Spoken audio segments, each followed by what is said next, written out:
New Artist Spotlight Podcast. Hello and welcome to this week's New Artist Spotlight podcast, where each week we talk to one of the or two of the amazing artists in the NAS community. I'm your co-host Lisa Haden, and I'm joined by my co-host Origin Cross, and it's good to be back in the seats today. We have a couple of really cool guests on today. We have Kevin Michael Ozias, and we have Jonathan Andrew Rysdon. I get that. Sweet. Glad to have you guys on the show. Hey, thank you. It's awesome to be here. Yeah. So I guess we'll kind of let you guys have turns. Kind of give us a quick introduction of yourself, the type of music you make, and really how you guys started. I don't know, Kevin, if you want to. My story is like I'm now old man status, so it's kind of a long one for me, to be honest. But mine started really early on as a young kid and falling in love with drums. I fell in love with John Bonham and his playing and the power in the drums, and man, like I just lived it and breathed it. That's what I did my entire childhood, playing drums in the basement, playing drums in bands, and had a lot of fun with it. I got older, started getting into sort of like real bands. I mean, real, I say like touring and getting into the recording studio. I don't know what real even means, but to me, that's what it means. Like making a little bit of money at it, sometimes getting paid in frozen pizzas or beers, sometimes getting paid in gas money. But, you know, I thought it was real and it was a cool experience. Then, yeah, through that process, I got into the recording studio, and I got exposed to that process of recording and then mixing and mastering and kind of being there with the engineer the whole time. And I just fell in love with that. I got a bit older, started having a family. I have 3 kids, and I took a little bit of a hiatus from music when the kids were younger. Then I'm going to say about COVID time, I realized that technology had advanced so much. I could just do this from my house. I could do it from my home studio. So I learned how to start mixing and mastering music, and I sucked at it for a long time. But I kind of look at it like a tattoo artist. I practiced on myself, and I made a lot of mistakes on myself. And then eventually I started to do that for some other people, some friends and musical collaborations and things like that.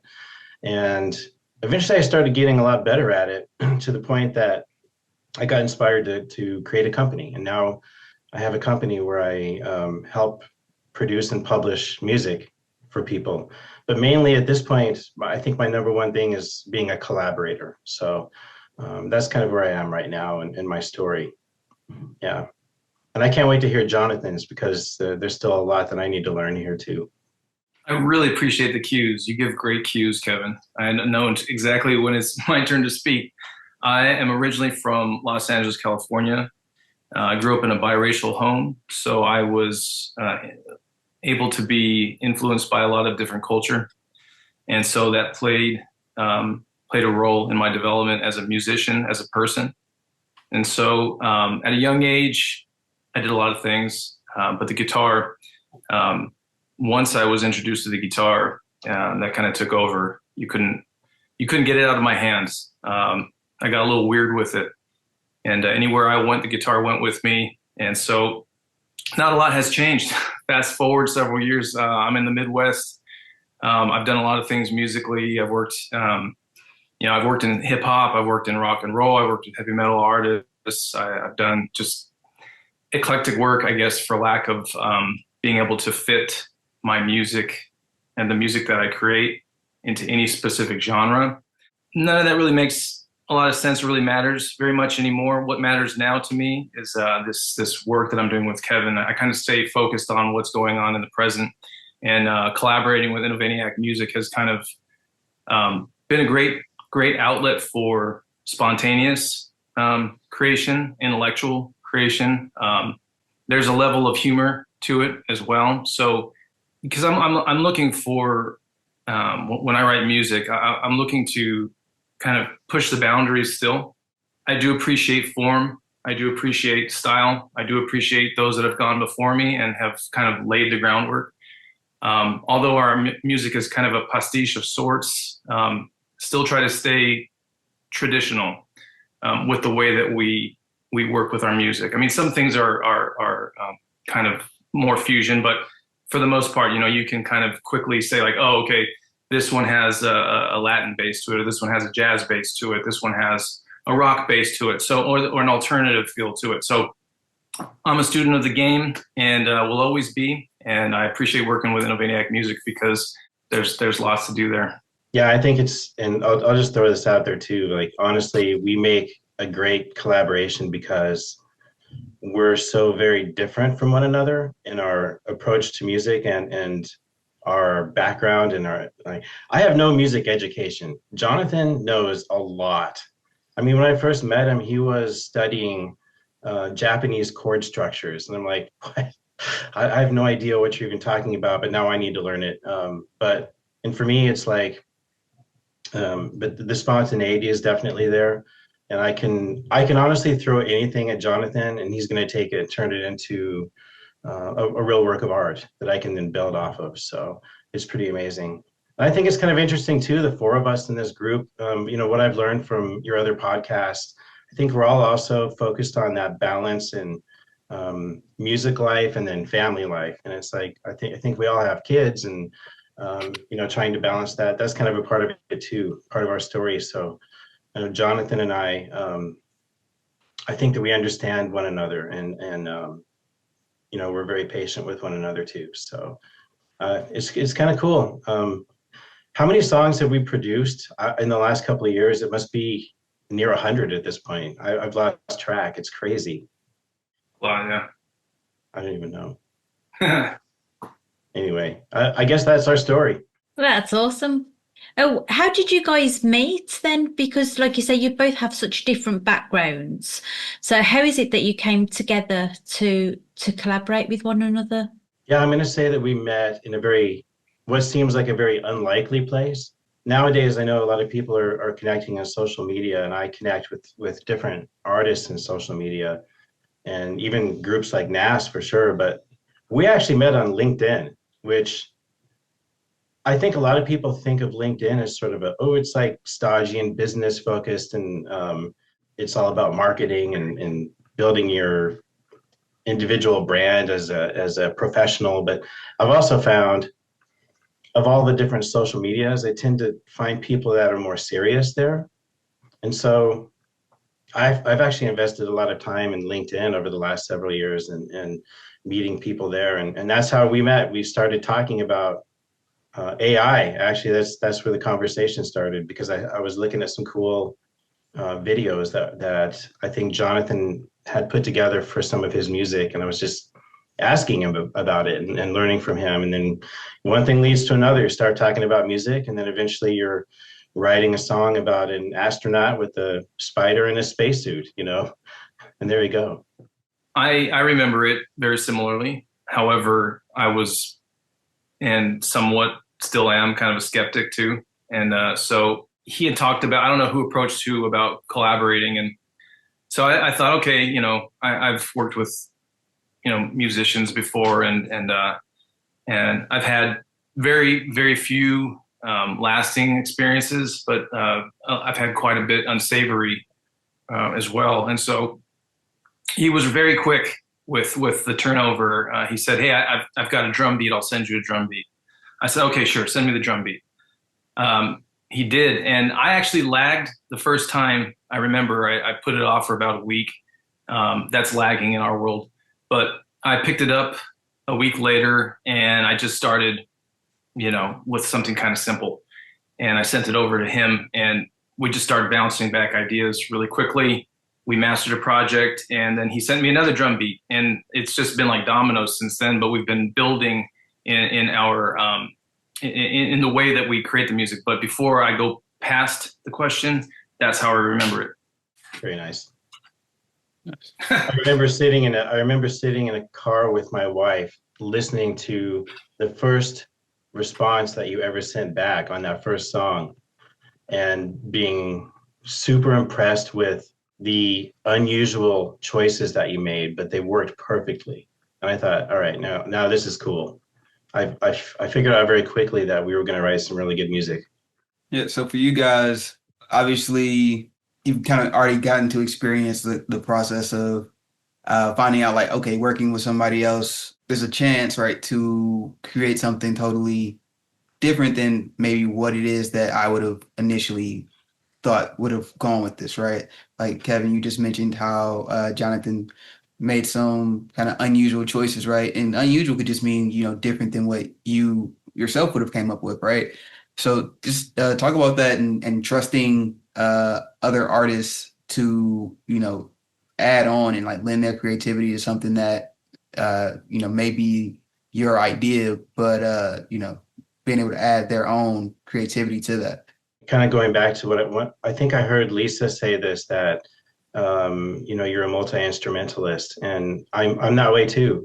And it's not that I'm great at any of them, but I'm able to kind of create whatever I want to for the most part. I can play drums and bass and guitar, and I'm not the best at vocals, but I can do it if I have to. But earlier I thought I just want to micromanage the process and control everything. And I got to a point where things were definitely feeling like a little stale, maybe. Like I was like, something's missing here. The songs are okay, but they're not great. And then I figured out pretty quickly that when I started collaborating with people, that's when things really boosted up and got really cool and interesting. And I also, before I did that, I wasn't really learning anymore. So collaboration has been great for songwriting, for learning, and also like just like you say, creating things that are more unique and different than what I ever could have on my own. And that's I think pretty much 100% of everything I do now is collaboration, mostly with Jonathan, and I really wouldn't have it any other way at this point. My wife, she's my insight for just about everything, and she gives me great advice. And she's a business owner, and she's very educated and also very much down to earth and can kind of fit in anywhere. And I lead with that, because if I ever have anything in my world that I bring to her attention, she usually has some pretty good ideas. And in the honor of men, I typically don't always listen. But anyhow, one of her ideas was she said, you should, because I know how to play a few different things. And she said, well, you should also learn how to mix and master your projects. That would be probably the best route for you. And I have Logic Pro, I have an Apple computer, I have all the resources, but time is the enemy. And so I said to myself, like, I'm going to put this in God's hands. I'm going to pray over this thing. I'm going to see where we go with it, because I'm not about to start learning how to mix and master. I mean, I barely know how to copy and paste tracks. I mean, and add a little reverb. That's my jam right there. So LinkedIn, rewinding back to the original question, and that's where Kevin comes into play. I mean, his mixing and his mastering and his production is superb. And so I thought to myself, that's great. We're done. I don't need to look any further. Hopefully this guy will keep working with me. But as far as collaboration is concerned, it just depends on who you work with. I think it's important too that you have boundaries as an artist, as a person. If it's not vibing, then just stop. Save yourself the trouble, and the other person save yourself the time. Time is valuable, and we don't know how much of that we do have. So with the time that we do have, make the most out of it, and find people that will work with you and work at your pace, and you can vibe with. So in the past, I tried to force things, and everyone knows that if you try to force something, there's too much pressure, and it doesn't usually work. So as far as collaboration is concerned, it's just music. I mean, it's just something you do. You create it and you put it out there, and then you keep going. It's that simple, in my opinion. I think it's also, to your point, Jonathan, finding the right people to collaborate with, because there's definitely people that I've produced music for or collaborated with that were not a good match. And I'm not a kind of producer that's going to make something crispy clean and like 100% perfect. I actually like when there's a real organic feel to music and to recordings. And so, finding someone like you that I think we both kind of feel that way. For me, it's like the David Byrne approach to music. It's like every Talking Head song had a little mistake in it at least once, and it's organic and it feels real and it feels live. And like I said, there's other people I've tried to work with that are like, I want perfection in this thing. It should sound like, I want to hear top 40 and I want it to sound like Taylor Swift, and it's like, that's not me. So anyway, it's pretty cool learning those things about yourself, and then actually finding people that are a good collaboration for that, for sure. Absolutely. I think when you're going to collaborate with somebody, you have to be on the same sort of page. And also you need to have a lot of respect for the other person as well, because obviously people aren't always going to agree on absolutely everything. So you need to be able to work with somebody who's going to accept that you're going to say things that perhaps they don't want to hear, or, and you can do that respectfully and still maintain that good working relationship. So yeah, and like you guys say, you're very different people, but you have similarities in the sense of having children and balancing that work life. So you can kind of understand the approach that you're both taking, which is great. So how did you both find NAS? Or did one of you find us and the other one sort of joined after, or how did that work? I actually found it first, and I was introduced to it by a member, Steve Oakwar, and he and I had just interacted a lot, again, through LinkedIn, of all places. And, one day he goes, "Hey, man, have you heard of this?" And I was like, "What?" He showed me all about it. He shared the website. He kind of explained how it worked, how you have, when you're brand new, you have a mentor and somebody to guide you through it, and all the different aspects to it. And I was like, "What? Really?" I almost was not believing it because it sounded kind of too good to be true. And then I was like, "All right, I'll give this thing a shot." It's recommended from a friend, and I found it to be probably the most impactful and supportive community that I've been a part of in this business. So I think, like when you're a recording artist, all of you guys know that most of the people that reach out to you are looking for something. Like they're looking for something for themselves. And so there's always a price tag that comes with whatever those interactions are. And I before I joined on, I figured this will probably be like that, but it was not at all. Like no one's trying to sell you anything. It was just very genuine. Like there's no catch. And then the cool thing is too, like the more you get into it, the more you see different avenues of support, and not just how can I be supported, but how can I be a part of the greater community and supporting other people too. Just a simple thing like these podcasts, being able to listen, every week and learn about these different artists. And now I'm developing some back and forth with some of those people I never would have heard of otherwise. So I'm very grateful for it, but that's how I got started with it. And then I guess I introduced it to Jonathan. Yeah, you did. And I was a little late to the show, and fashionably late, but I can't answer that question any better than how Kevin answered it. It's been a great resource for me. Got to make some connections and listen to some new music and hear what other people are doing right now. And it's amazing just how much creativity there is out there. It's easy to get lost. So I think it's nice that NAS is there and it can kind of pull it all together, and build that community. Yeah, I feel like if somebody's watching this right now and they're just starting to learn about it, it's like, you better go for it. That's all I can say. You should go for it. Do yourself a favor. That's my shameless NAS plug. There you go. Nice. I think we need one of those like every episode. That would be absolutely.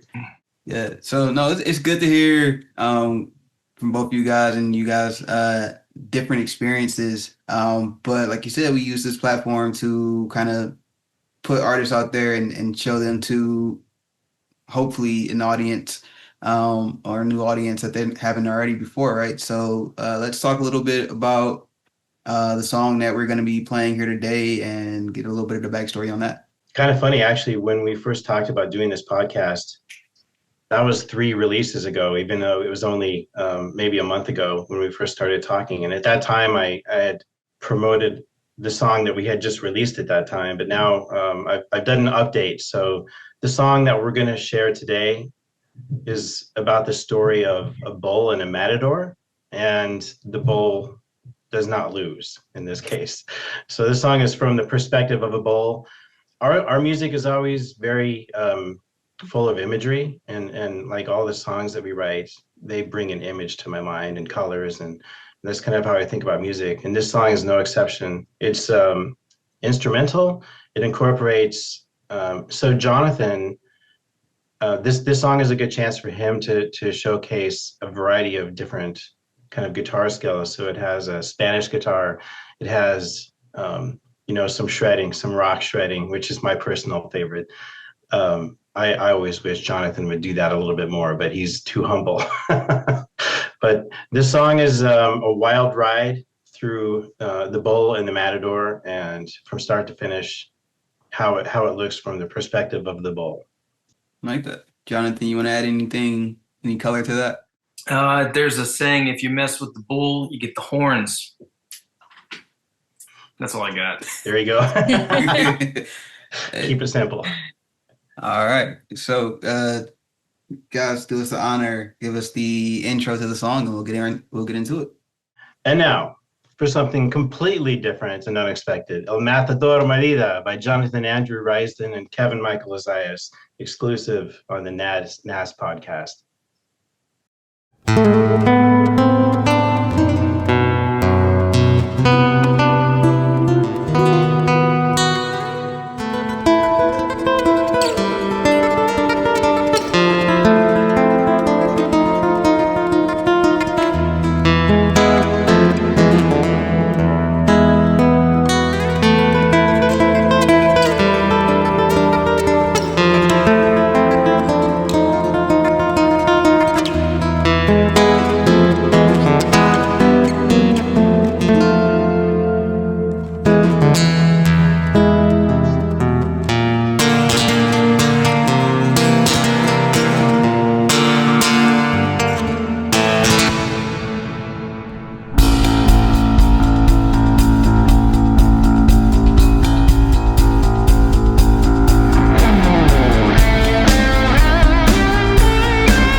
So guys, thank you for giving us the opportunity to play that, and thank you for doing the introduction because I would have completely ruined the name on the introduction, right? But no, listening to that song, right? You do definitely hear some different vibes, different cultures in it, right? And I know you said this from the perspective of the bull. The first time I heard it, I didn't know that, right? So that definitely adds like a different perspective to it, especially when, toward the end it kind of like mellows out a little bit for a bit there, and you kind of have that like relief.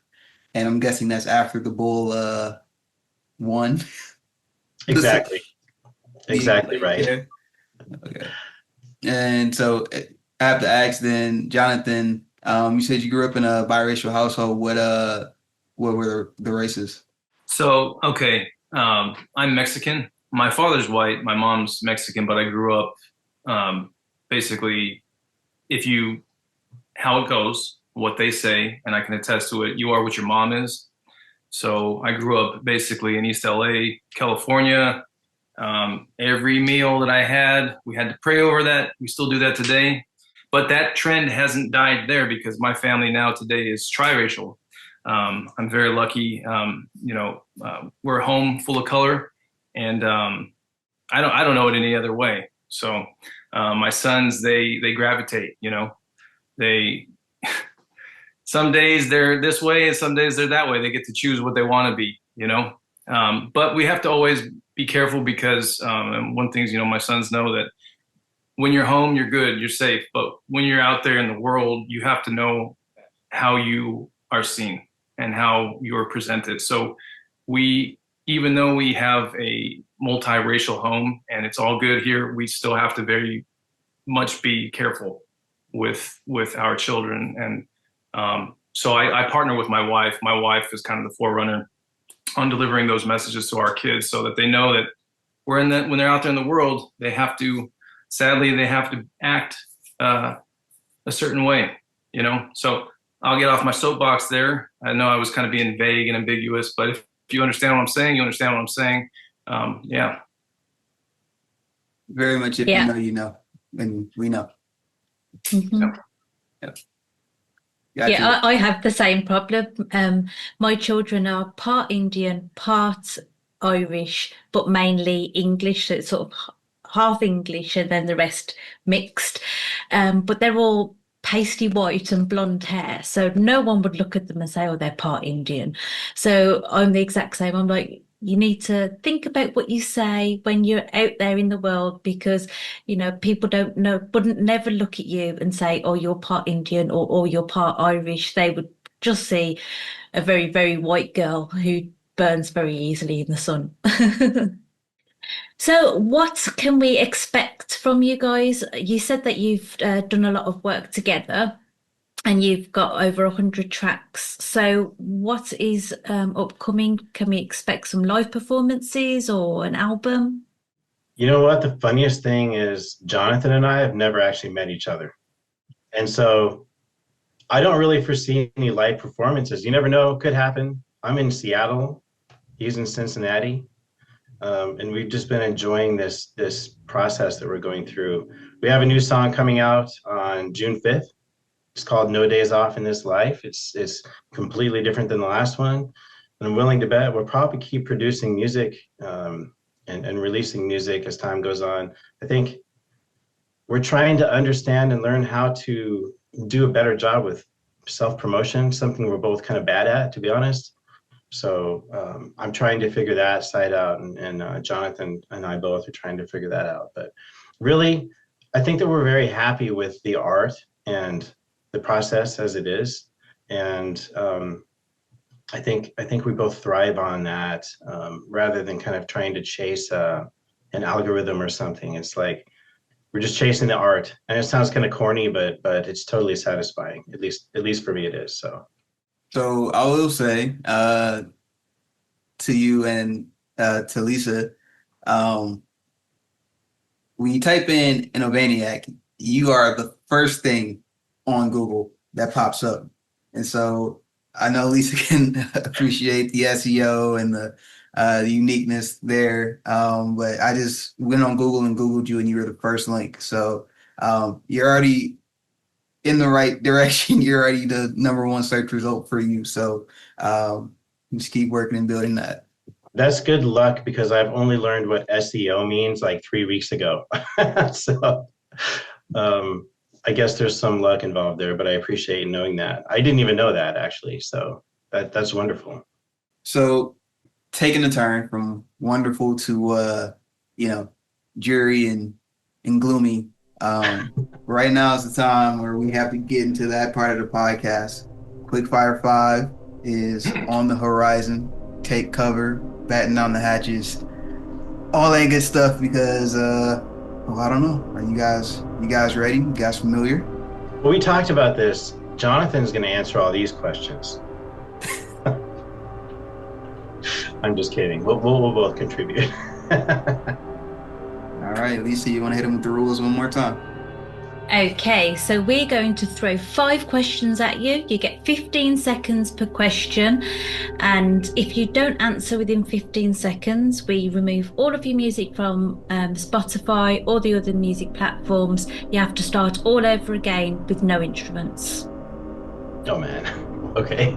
All right, well, we'll get it right in that case. Okay, question 1. What is your favorite song on the NAS Spotlight at the moment? I'm Over You. Yeah, the name of the song is I'm Over You by Roderico Pop. If you haven't heard of Roderico Pop, he's out of Argentina. He's awesome. Check him out. He's different. He is versatile. And me and my sons, we always listen and love when Roderico Pop comes on. I was going to say Roderico too, although for me it's been so dope, and I like it because of sentimental reasons. We've kind of become friends, and that was the first song of his that I'd heard, and I thought it was pretty cool. And I'll also throw out there Toxic Garden Gnomes, because you know what, man, the song I can't remember is probably my favorite, but those guys are so unique, and I appreciate that. So there you go. All right, question number 2. What is your personal favorite song of all time? For me, the song is called Why by Devin Townsend. And it's nothing that you would expect. If you like mainstream music, it's very theatrical and overboard, but I'm just infatuated with it. I guess I have to go too now. I don't know what my favorite is, but I'll tell you right now, Origin. Right now, it's not popular, but me and my sons, my wife doesn't like it. She likes a lot of things I like, but this one's Michael Bolton. Yes, Michael Bolton. I said I loved you, but I lied. That's right now. It's checking all the boxes for me. Sorry, that's just what it is. There we go. Love the honesty. Okay, if you could have the musical skills of any other musician, who would it be? Bach. I mean, that's an easy one. It's over right there. But that's like, I think that's an easy one. I've always been a Jimi Hendrix fan when it comes to the guitar. There's a lot of great guitar players out there. I mean, you can close your eyes and throw a rock and hit a virtuoso these days with social media, but being able to write a song that lasts over the centuries, now try to do that. These great guitar riffs, they're here for a moment and you scroll up, but write a song that lasts for 200, 300, 400 years and still relevant and still means something to someone. That's my aspiration. Jonathan is more Bach. I'm more Beethoven, if I'm being honest.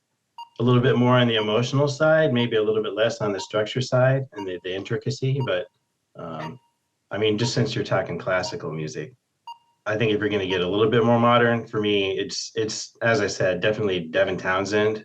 I really love Radiohead too. Can I also add to that?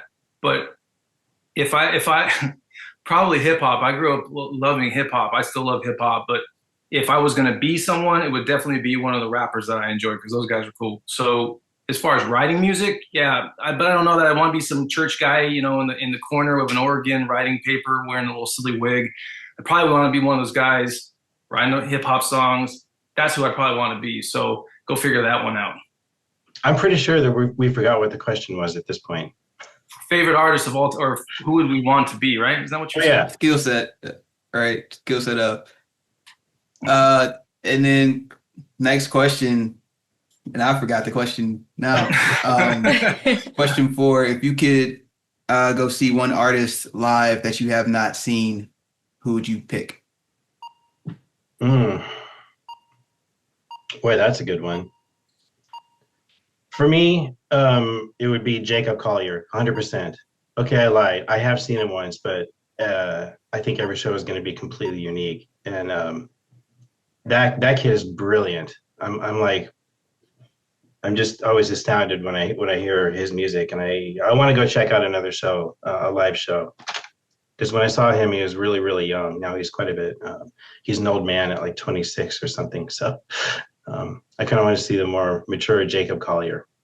I always feel like I have to support my answers just a little bit. But if I wouldn't go anywhere. I'd go to church.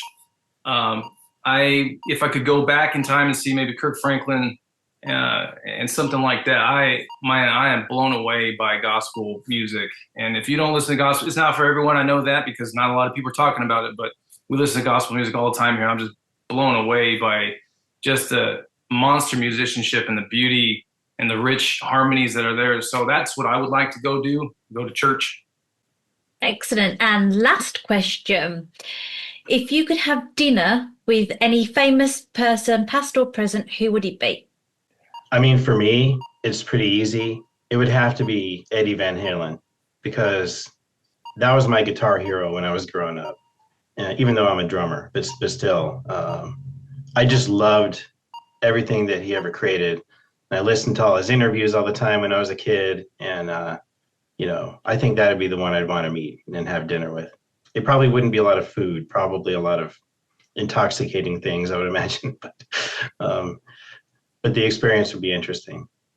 So I've been giving that careful consideration, and I don't know that it was qualified by a real person or a musical person. So then I figured, well, Hannibal Lecter would be a wonderfur person to have dinner with. We could have fava beans, But if you're a vegan, maybe not. Maybe you could go hang out with Anthony Bourdain. I think it's Bourdain before he passed away. God rest his soul. That would be interesting. A lot of food there and drink. I don't drink, so I'm going to stick with my first answer. Hannibal. I'm not sure I'd want to go to one of his dinner parties. Have you seen the Netflix show Hannibal? Yeah. Yeah. You don't know who you're going to be eating. No, you don't. We loved that one. We watched that a couple of years ago. That was great. It was good. That's an original answer. Nobody's ever went that direction at all. So. And Jonathan, I'm not going to be working on music tonight because I have a Netflix show to watch. So yeah. Go do some research. Well, I don't think you answered all of those questions in 15 seconds each, if I'm honest. So I think we may have to remove all the music, even Mr. Astronaut, start all over again. No. That's going to be no instruments, as Lisa mentioned. So you guys are going to be primarily vocalists going forward. So yeah, or beatboxing, whichever you prefer. Yeah. Good news is, especially for you, Jonathan, you like gospel music, right? A lot of that's choir, right? So depending on your level of confidence with your vocals, you always have a spot if you're going to lead or in the choir, as long as you're praising. Can you imagine, man, seeing me leading a choir? Forget it. That's maybe one day. One day. Jonathan, singing is hidden talent, and he's starting to record some vocals here and there, and I like the vocals as much as the guitar. So whatever, Jonathan.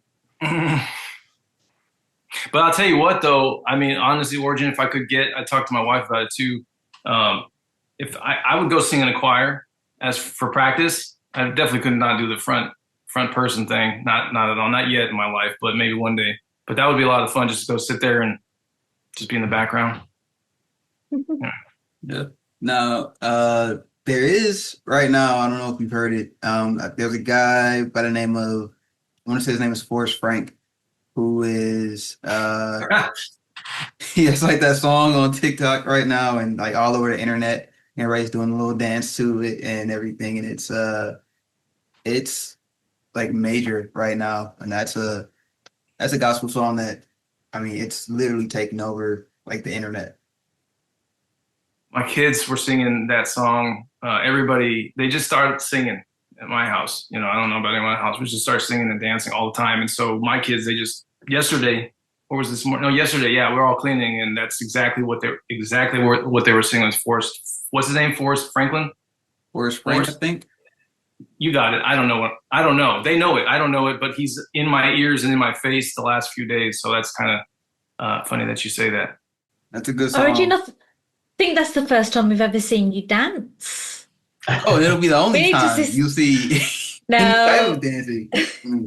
Every time I've tried to like learn the moves of the dance, my son looks at me and says, "No dancing." I'm like, okay, okay.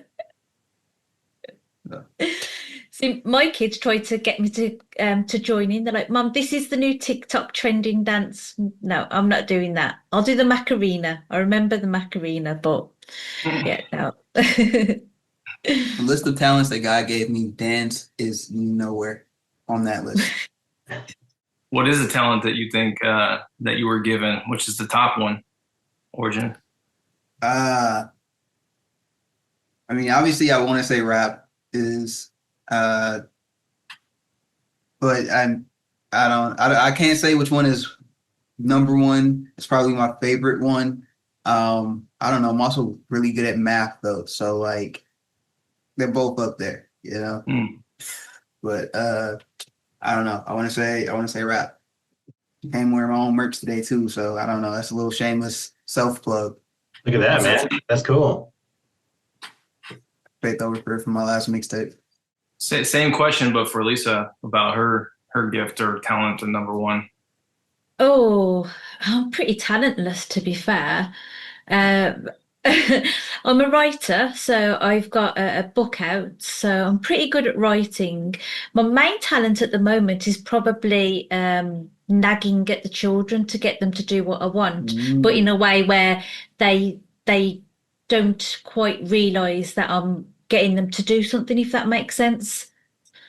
So like if I want them to go and clean their room, I'm like, right, you've got two options. You can either stay here with me and do this really, really boring job, or you can go upstairs and just give your room a quick tidy. And then they'll go and do the thing that I wanted them to do all along. That's probably my biggest talent at the moment.